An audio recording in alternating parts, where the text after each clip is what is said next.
अगर मैं आपसे कहूँ कि आप ही मेन रीज़न हो जिसकी वजह से आपका पोर्टफोलियो बर्बाद हो जाएगा, आपका पोर्टफोलियो अच्छा परफॉर्म नहीं करेगा, आप अच्छे रिटर्न नहीं बना पाओगे और उसका रीज़न सिर्फ आप रहोगे, तो क्या आप मेरी बात मानोगे? अब आप कहोगे ये क्या फालतू की बात है, ये थोड़ी ना हो सकता है कि हम थोड़ी ना चाहेंगे कि मेरे पैसे खुद लॉस हो, मैं खुद थोड़ी ना चाहूँगा।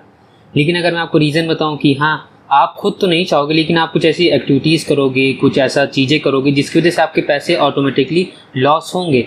आपको पता भी नहीं चलेगा कि आप क्या गलतियाँ आप कर रहे हो। धीरे धीरे आना आप अच्छा रिटर्न नहीं बनाओगे मार्केट में और धीरे धीरे क्या होगा कि आप मार्केट से ट्रस्ट खो दोगे। एंड एक चीज़ आपको रियलिटी बताता हूँ, मार्केट में पैसा बनाना मुश्किल नहीं है, मार्केट में पैसे को बचाना बहुत मुश्किल है आपसे। हाँ, मैं रियलिटी बता रहा हूँ, आपसे पैसा बचाना बहुत मुश्किल है। क्योंकि हम लोग ना जब पैसे की बात आती है तो हम लोग उसमें बहुत इमोशन लाते हैं एंड वही इमोशन ना हमारे पैसे को लॉस में लाता है, हमारे पोर्टफोलियो को बर्बाद करता है। एंड सेबी की रिपोर्ट तो आप खुद ही देख रहे हो कि मार्केट में 90% से ज़्यादा जो इन्वेस्टर हैं वो अपना पैसा खोते ही खोते हैं। तो आप खुद समझो ये बहुत बड़े लोगों की प्रॉब्लम है। तो आज की इस वीडियो में मैं आपको कुछ ऐसी ही प्रॉब्लम्स बताने वाला हूँ जिसकी वजह से आप अपना पोर्टफोलियो बर्बाद कर लेते हो एंड उसका सोल्यूशन भी दूंगा कि आप उसे कैसे बचा सकते हो। मैं बहुत सिंपल स्टेप बताने वाला हूँ, बहुत बेसिक चीज़ें बताऊंगा, बट एक चीज़ बताता हूँ, ये बहुत रियलिटी है, ये बहुत ही हार्श रियलिटी है कि ये सच है। इस वजह से आपका पोर्टफोलियो बर्बाद होता है। और जो मिस्टेक नंबर 3 है और जो मिस्टेक नंबर 5 है ना, उसे ज़रूर देखिएगा क्योंकि ये सबसे इंपॉर्टेंट मिस्टेक है, या सबसे कह सकता हूँ आप जाने ना अनजाने में 99% लोग ये मिस्टेक ज़रूर करते हैं। तो मिस्टेक नंबर 3 और मिस्टेक नंबर 5 जरूर देखिएगा। तो चलिए वीडियो शुरू करते हैं। वीडियो में आगे बढ़ने से पहले मैं आपसे एक बात शेयर करना चाहता हूँ कि जितने भी लोग मेरे वीडियोस को देखते हैं उसके 90% लोग मेरी वीडियोस तो ज़रूर देखते हैं बट चैनल को सब्सक्राइब नहीं करते हैं। तो अगर आपको मेरी किसी वीडियो से अगर कभी भी थोड़ी सी वैल्यू मिली हो तो प्लीज़ चैनल को सब्सक्राइब करें एंड मैं आपसे प्रॉमिस करता हूँ कि मैं आपके लिए ही ऐसे अच्छे कंटेंट बनाता रहूँगा। तो सबसे पहली गलती है जो कि मुझे बहुत दिखती है वो है timing the market. I know ये बहुत जर्नल है बट स्टिल मैं बता रहा हूँ कि ये रियलिटी है। अभी भी ऐसे बहुत सारे लोग हैं जो कि मार्केट को टाइम करने का ट्राई करते हैं। उनको लगता है कि अभी मार्केट गिर रही है, वेट कर लेता हूँ, जब मार्केट एक्सट्रीम बॉटम बनाएगी तब बाय करूँगा। एंड जब बुल रन होता है तब सोचते हैं अभी नहीं बाय, अभी तुरंत ले लेता हूँ क्योंकि स्टॉक ऊपर जा रहा है तो तुरंत मेरे रिटर्न बन जाएंगे। ऐसा नहीं होता। ये कोई नहीं बता सकता कब मार्केट उठेगी कब मार्केट गिरेगी। आपके हाथ में क्या है कि आप अपनी इन्वेस्टमेंट लगातार करते रहो। एंड एक डेटा बताता हूँ, अगर आपने मार्केट के 10 सबसे अच्छे दिन मिस कर दिए होते, मानिए जिस दिन मार्केट ने सबसे अच्छा रिटर्न दिया है, जिस दिन उस दिन अगर आप मार्केट में प्रेजेंट नहीं थे ना तो आपके रिटर्न आधे से भी कम हो जाएंगे। As you all know that कि निफ्टी ने 10 से 15 साल में लगभग ऑन एन एवरेज 12 से 13% रिटर्न दिया है। एंड अगर आपने यही 10 दिन जो सबसे अच्छे 10 दिन जो उसे मिस कर दिया होता तो आपके रिटर्न 7 से 8% बनते। तो आप खुद सोचिए सिर्फ 10 दिन आप मार्केट में नहीं थे और आपके रिटर्न कितने कम हो गए। इसीलिए मैं आपको हमेशा रिकमेंड करता हूँ कि मार्केट में जितना टाइम रह सकते हो उतना टाइम रहो, क्योंकि मार्केट में रहने से ज़्यादा पैसा बनता है rather than timing the market. And एक चीज़ आप बताता हूँ कि अब ये जो बेस्ट डेज है ना मार्केट जो सबसे अच्छे दिन है, अभी आपको कोई नहीं बता सकता कि कब आएंगे, मे बी कल आ जाए। एंड मेजॉरिटी केसेस में बहुत बड़े करेक्शन के बाद ही आते हैं, लेकिन एग्जैक्ट नहीं है कि हाँ इस तारीख को इतने मार्केट इतनी ज़्यादा रैली लेगी, ऐसा कोई भी नहीं बता सकता है। तो अब इसका सोल्यूशन क्या है, देखिए इसका सोल्यूशन बहुत सिंपल है। ठीक, आप क्या करिए, अगर आपकी SIP जाती है उसे जाने दीजिए, रेगुलर अपनी SIP आपकी बंद नहीं होनी चाहिए। दूसरा, स्टैगर्ड इन्वेस्टिंग जरूर करिए। इसका मतलब ये है कि अपने पास थोड़ा सा फंड हमेशा बना के रखिए कि कभी मार्केट अगर ज़्यादा गिरती है, आपको अपॉर्चुनिटी मिलती है तब आप लमसम कर सको। एंड तीसरा जो सबसे इंपॉर्टेंट पॉइंट है, हमेशा ध्यान रखिएगा अपने दिमाग में, time in the market is much more important than timing the market. ये कहीं पे लिख लीजिए, इसी से आपके ज़्यादा रिटर्न बनने वाले हैं। अब ये दूसरी गलती मुझे बहुत लोगों में दिखती है, मेजॉरिटी बिगनर्स में दिखती है, वो ये है पैनिक सेलिंग। क्योंकि जब हम मार्केट में आते हैं एंड हम सब अपना बहुत हार्ड एंड मनी मार्केट में लगाते हैं एंड अपना पैसा किसी को भी नीचे गिरता कोई नहीं दे सकता कि मैंने 1 लाख रुपए इन्वेस्टमेंट किए थे और आज ये उसकी वैल्यू 50,000 है, तो कोई भी नहीं दे सकता। तो और उसमें पैनिक सेलिंग एक बहुत ही ऑब्वियस सा रीज़न हो जाता है। लेकिन मैं आपसे कहूँगा ना, पैनिक सेलिंग कभी मत करिएगा। आप इन्वेस्टमेंट करने से पहले बहुत रिसर्च करिए, बहुत ध्यान रखिए, लेकिन जब इन्वेस्टमेंट अच्छे स्टॉक में कर दीजिए और अगर आपकी इन्वेस्टमेंट करने के बाद वो स्टॉक गिरता है ना तो उसे कभी भी लॉस में मत बेचिए, क्योंकि 100% ऐसे चांसेस होते हैं अगर आपके पास बहुत अच्छा स्टॉक है, उसका बहुत अच्छा फ्यूचर ग्रोथ प्रॉस्पेक्ट है तो ऊपर बढ़ेगा ही बढ़ेगा, अपने फंडामेंटल को मैच करेगा ही करेगा। लेकिन अगर आपने उसे लॉस में बेच के आप निकल गए तो आप उसकी जो ग्रोथ आने वाली है उसका फ़ायदा नहीं उठा पाओगे। तो कभी भी ना कि कभी भी पैनिक सेलिंग मत करिएगा। जैसे कोविड में क्या हुआ था, हाँ, कोविड ऐसा केस था कि ये ऐसी इवेंट था कि कोई प्रेडिक्ट नहीं कर सकता था, उसमें पैनिक सेलिंग हुई। लेकिन जिन लोगों ने पैनिक सेल नहीं किया, जिन लोगों ने कोविड के समय होल्ड करके रखे अपने स्टॉक को, और उसी के नेक्स्ट ईयर कितना ज़्यादा मार्केट भागी वो आपने खुद देखा है। तो इसका सोल्यूशन क्या हो सकता है कि अगर कभी क्रैश आता है ना, तो अपने पोर्टफोलियो को बेचे नहीं, अपने पोर्टफोलियो को रिव्यू जरूर करें। आपके पास जो भी कंपनी है, जो भी म्यूचुअल फंड हैं, उनको देखें कैसा परफॉर्म कर रहे हैं। अगर कंपनीज आपने स्टॉक ले रखे हैं तो देखिए जिन कंपनी में आपने इन्वेस्टमेंट कर रखी है क्या वो अभी भी स्ट्रांग है, उनके रेवेन्यू, उनका डेट, ये सारी चीज़ें कंट्रोल में हैं तो कोई भी बेचने की जरूरत नहीं है। एंड अगर आप अच्छी और बहुत अच्छी कंपनी है उसमें आप और ऐड ऑन करना चाहते हैं तो आपको करेक्शन में जरूर ऐड ऑन करना चाहिए। हमेशा याद रखिएगा, लॉन्ग टर्म इन्वेस्टर्स के लिए करेक्शन एक अपॉर्चुनिटी की तरह होता है रादर देन पनिशमेंट की तरह। एंड तीसरी मिस्टेक जो मैंने आपसे कहा था, इसको जरूर देखिएगा। ये आपने बहुत जगह सुन रखा होगा, डाइवर्सिफिकेशन, बट मैं ये चीज़ बताता हूँ, over diversification is a mistake. हमेशा ध्यान रखिए, डाइवर्सिफिकेशन इज़ गुड। आप थोड़े बहुत स्टॉक में डाइवर्सिफाई कर रहे हो, थोड़े बहुत म्यूचुअल फंड में डाइवर्सिफाई कर रहे हो, वो सही है। बट अगर आप बहुत ज़्यादा स्टॉक लेके रखे हो, बहुत ज़्यादा म्यूचुअल फंड लेके रखे हो, तो कोई मतलब नहीं। मैंने ऐसे बहुत से लोगों को देखा है जिनके पास 100 200 स्टॉक्स हैं एंड उनके पास 15-20 म्यूचुअल फंड है, सेम पर्सन के पास। तो ऐसे में क्या रिटर्न बनेगा? तो हमेशा याद रखिएगा, over diversification is not good. आपके अगर आप स्टॉक का पोर्टफोलियो आपके पास, तो मैक्सिमम 10 से 15 स्टॉक होने चाहिए, इससे ज़्यादा नहीं। एट मैक्स 20, उससे ऊपर मत जाइए कभी भी। एंड अगर आपके पास म्यूचुअल फंड्स हैं तो म्यूचुअल फंड आपके पास 3 से 4 या एट मैक्स 5 होने चाहिए। ये नहीं कि आपके पास 15 म्यूचुअल फंड्स हो, हर कैटेगरी में आपने म्यूचुअल फंड ले रखा हो, ऐसा नहीं।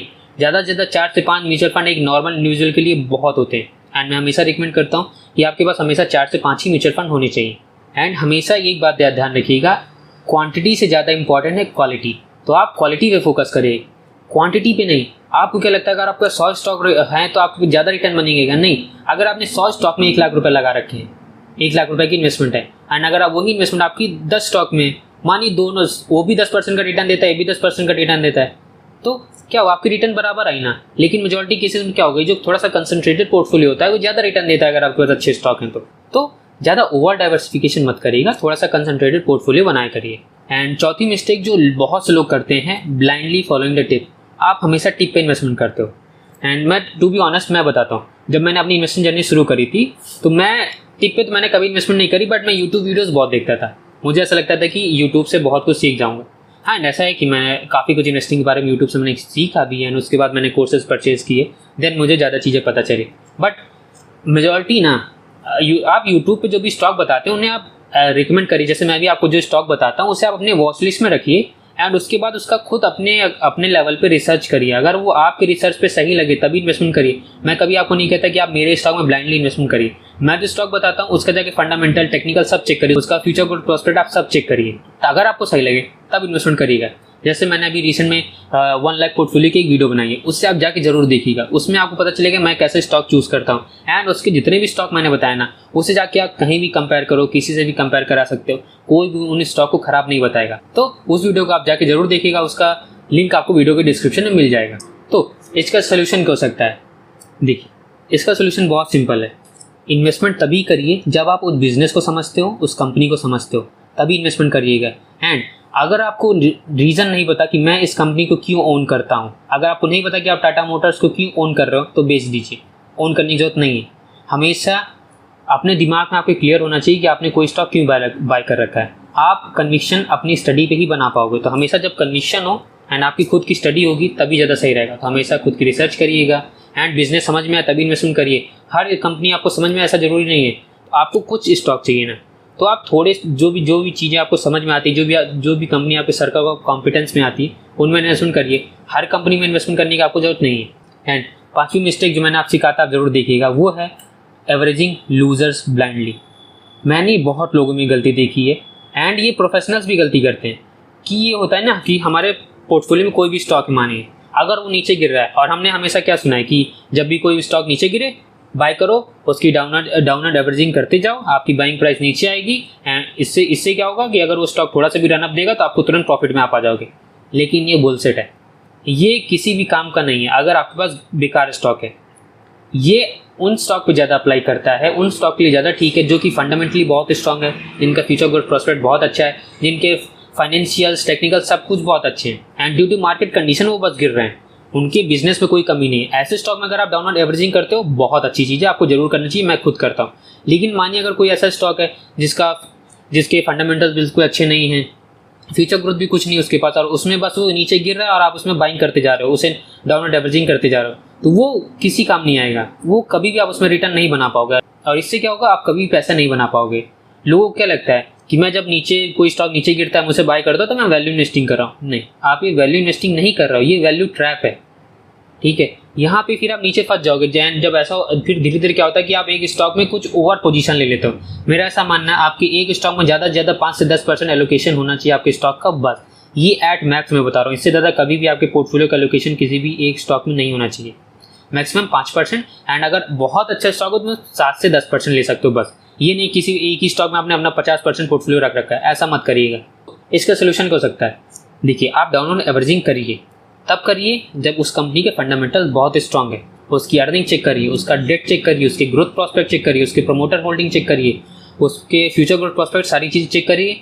इफ़ अगर वो सही है, सब कुछ सही है, एंड सिर्फ मार्केट कंडीशन की वजह से नीचे गिर रहा है, तो आपको उसे जरूर बाय करना चाहिए, उसे जरूर ही डाउनवर्ड एवरेजिंग करना चाहिए। एंड 6 मिस्टेक जो मैं बहुत लोगों में देखता हूँ, एंड स्टार्टिंग में मैंने खुद करी थी, मैंने 1-2 स्टॉक ऐसे थे जिनमें मैंने इस गलती को खुद किया था, वो है इग्नोरिंग वैल्यूएशन। हमेशा याद रखिएगा, चाहे जितना अच्छा स्टॉक हो, चाहे जितना फंडामेंटली स्टॉक हो, चाहे जितनी अच्छी कंपनी हो, लेकिन अगर आपने उसे रॉन्ग वैल्यूएशन पे बाय कर रखा है ना, तो आप उसमें बहुत लंबे समय तक रिटर्न नहीं बना पाओगे। मानिए बहुत अच्छी कंपनी है लेकिन उसका पी चल रहा है 150-200, उसका फ्यूचर ग्रोथ प्रॉस्पेक्ट भी बहुत अच्छा है, लेकिन उसका पी 150-200 चल रहा है, क्या आपको इन्वेस्टमेंट करनी चाहिए? नहीं, आप उसे अपनी वॉच लिस्ट में रखिए। एंड एक बात ध्यान रखिएगा, अगर अभी वो इतने हाई वैल्यूएशन पे चल रहा है ना, कुछ समय बाद मार्केट उससे अपने राइट वैल्यूएशन पे ला ही देगी। ये बात मेरी यकीन करिए कि बहुत एक्सपीरियंस से बता रहा हूँ कि ऐसा होता है। अगर किसी स्टॉक बहुत अच्छा है और फ्यूचर ग्रोथ प्रॉस्पेक्ट उसका बहुत अच्छा है, लेकिन अभी उसका पी बहुत आगे चल रहा है, बहुत ज़्यादा चल रहा है, तो आपको क्या करना चाहिए, उसे वॉच लिस्ट में रखिए, उसे ट्रैक करते रहिए। एंड मैं बताता हूँ 1 से 1.5 साल के अंदर देखिएगा मार्केट ऐसी कंडीशन बनाएगी कि उसका पी अपने आप डाउन हो जाएगा, वो स्टॉक बहुत अच्छी करेक्शन में आएगा, तब आपको उसे बाय करना चाहिए। ये होती राइट वैल्यू इन्वेस्टिंग, इसे कहते हैं। तो हमेशा वैल्यूएशन का ध्यान रखिएगा, ओवर वैल्यूएशन पे कभी भी कोई स्टॉक नहीं बाय करिएगा, चाहे वो जितना अच्छा स्टॉक हो। वॉरेन बफेट सब यही कहते हैं, जितने भी अच्छे इन्वेस्टर हो उन्होंने यही किया कि वैल्यूएशन को हमेशा ध्यान रखना है। इसके लिए आप क्या कर सकते हो, आप उस स्टॉक का पी कंपेयर करो, क्या वो अपने सेक्टर के पी से ज़्यादा है। एंड सेक्टर का पी आप इग्नोर कर सकते हो, आप जिस भी कंपनी में इन्वेस्टमेंट करते हो उसका मीडियन पी जरूर चेक करिएगा 5 से 10 साल का। अगर वो अपने मीडियन पी से नीचे ट्रेड कर रही है तब आप उसे इन्वेस्टमेंट कंसिडर कर सकते हो, लेकिन अगर वो अपने मीडियन पी से बहुत ऊपर चल रही है तब आपको इसमें इन्वेस्टमेंट नहीं करनी चाहिए। मानिए कोई कंपनी है जिसका मीडियन पी लास्ट 10 ईयर का 30 है, तो मतलब उसकी एवरेज वैल्यूएशन 30 होनी चाहिए, बट अभी उसका 150 चल रहा है, तो क्या आपको इसमें इन्वेस्टमेंट लेनी चाहिए? नहीं, आपको इन्वेस्टमेंट नहीं लेनी चाहिए। तो हमेशा वैल्यूएशन का ध्यान रखिएगा, क्योंकि वैल्यूएशन का अगर आप ध्यान रखोगे ना, तो ये आपकी मार्जिन ऑफ सेफ्टी की तरह काम करेगा। एज वॉरेन बफेट सेड कि हमेशा आपको मार्जिन ऑफ सेफ्टी बना के रखना चाहिए, क्योंकि अगर आप अच्छी वैल्यूएशन पे इन्वेस्टमेंट करते हो तो अगर वो स्टॉक नीचे भी गिरेगा तो आपको उतना लॉस नहीं होगा, एंड जब वो ऊपर जाएगा तो आपको बहुत जल्दी प्रॉफिट होगा। मार्जिन ऑफ सेफ्टी इसी को कहते हैं। अब हम लोग अपनी 7वीं एंड आखिरी मिस्टेक को बात करते हैं, जिसको मैं कहता हूँ साइलेंट डिस्ट्रॉयर।